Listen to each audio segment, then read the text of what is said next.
আসসালামু আলাইকুম সবাইকে। এখন আমরা যে জিনিসটা দেখব সেটি হইতেছে আদিবেগের একটা কনসেপ্ট বা আমরা যে ক্যালকুলেশন করতেছি সেখানে সময়টাকে কীভাবে ধরা হয় বা স্টপ ওয়াচ কখন চালু করা হয়, এই ব্যাপারগুলো নিয়ে। সাপোজ আমি বললাম যে কোনো একটা লোক যাইতেছে বা আমি যাইতেছি, আমার বেগ শুরুতে অর্থাৎ আদিবেগ 30 ms ইনভার্স 1, অর্থাৎ সাপোজ আমি যাইতেছি এখানে এ থেকে বিতে।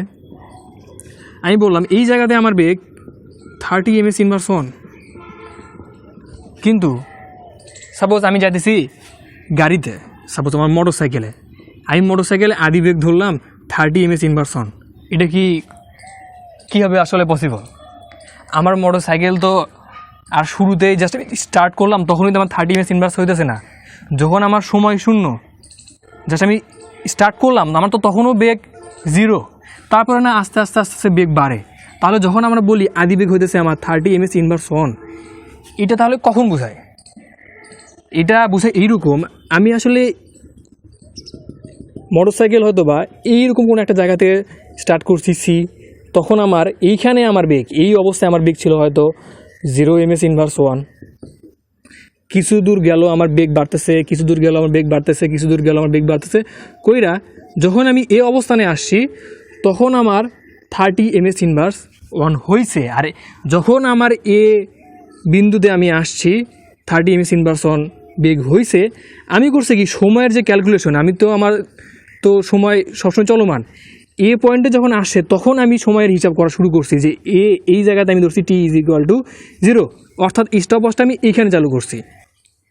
তারপর আমি কি দেখলাম যে আমার এই জায়গাতে যখন আমি গেছি আমার বেগ, আমার 1 সেকেন্ড পরে আমার বেগ হচ্ছে সাপোজ 40 ms ইনভার্স 1, বা একেবারে এই পর্যন্ত আমি গেছি, আমার ধরেন টোটাল খরচ হয়েছে 5 সেকেন্ড, আর এইখানে আসে আমার বেগ হয়েছে 70 ms ইনভার্স 1।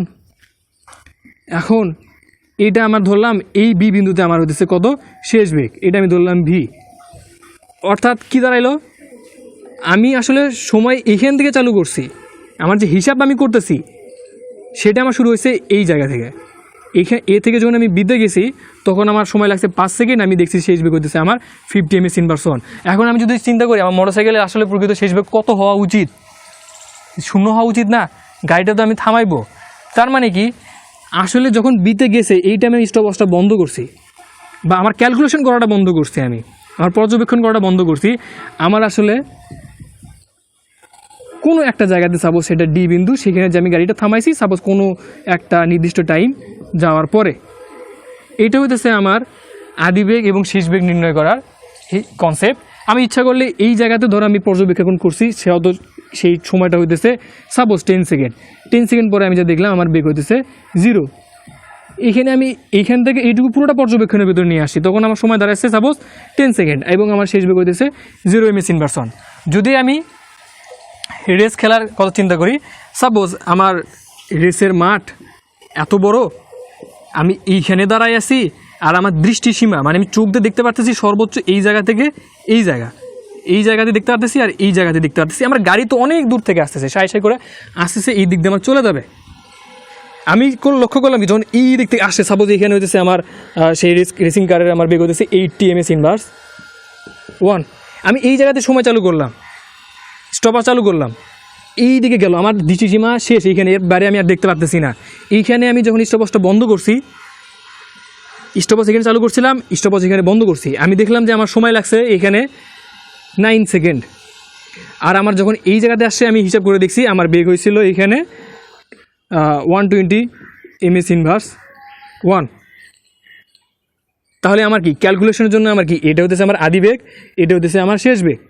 তাছাড়া কি ধরো এই জায়গা থেকে আমার হইতেছে গাড়িটা চলা শুরু করছিল, এই জায়গাতে তার বেগ থাকার কত থাকার কথা আসলে 0। আর সাপোজ এই কোনো একটা জায়গাতে আমার গাড়িটা থামছে, সেখানে আমার বেগ কত হওয়ার কথা, প্রকৃতপক্ষে কত, 0। গাড়ি তো একটা টাইমে যা থামবে। তার আদিবেগের কনসেপ্টটা কি, যখন আমি হিসাবটা শুরু করছি, আর শেষ বেগের কনসেপ্টটা হইতেছে যেখানে আমি বেগটা শেষ করছি।